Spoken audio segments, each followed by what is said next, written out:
In the name of the Father and of the Son and of the Holy Spirit.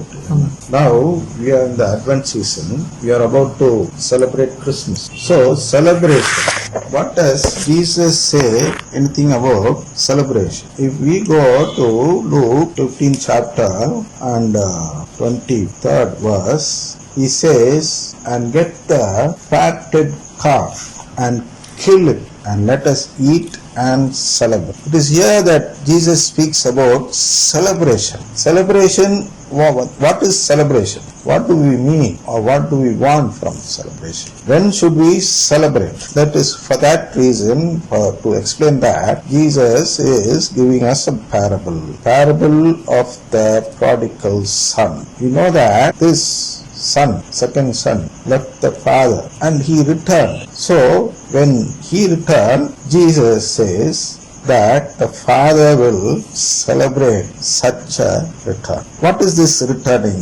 This is the act of repentance. So to celebrate Christmas, we should prepare ourselves by repentance. We should repent and return to the Father. Whenever this is said in the church or anywhere else, we only think of the sin, the venial sins, the material sin which we committed. So we repent from it. Now, since we are preparing for such a confession, such a celebration, we should first make a proper confession. To make this proper confession, we should first understand what is confession. Now we are going to make a journey towards that answer. What is confession? To know about confession, we should first of all know for what we are all born in this world. So I'll read this canon, first canon.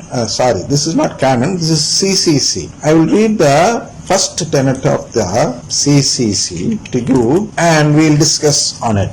God infinitely perfect and blessed in himself, in a plan of sheer goodness, freely created man to make him share in his own blessed life. See, why did God create man? God created man to share in his own blessed life. This is not something like a slave and a master state. This is something different. This is something different from what the world is looking at us. This is a sharing of his life, of God's life. We are sharing his life. How does he plan to share his life? When we share something, there will be no discrimination actually. When I share something from my food will be the same as that which has been shared to you. So there is no difference between the two portions. In the same way, God is also trying to do the same thing. So he planned and planned and planned before the Big Bang. He planned what should I do, and therefore he created a system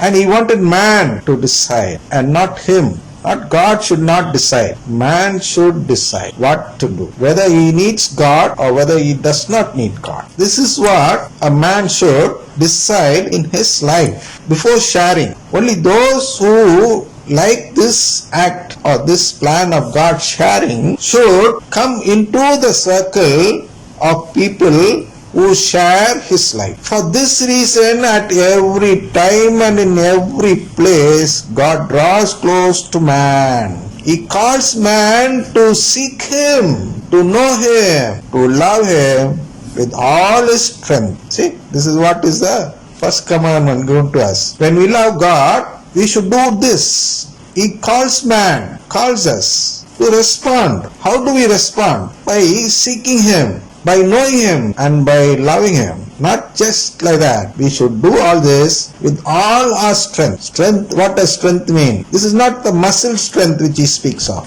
This is the strength of a faith in God, or the faith in the God's plan. What is this God's plan? How does he share this life? He calls together all men scattered and divided by sin into the unity of his family, the church. He calls together all men. We are being called by God not to renounce sin. It is not for renouncing sin that God is calling. It is for joining in his family that we are called to renounce sin. That is why he says, scattered and divided by sin. The church says, CCC, Catechism of the Catholic Church says that we are scattered and divided by sin. Scattered and divided by sin. What does this mean? How are we scattered and divided by sin? See, according to our Pope Emeritus, Pope Benedict XVI, he has clearly defined this division. He says that he said to a press once,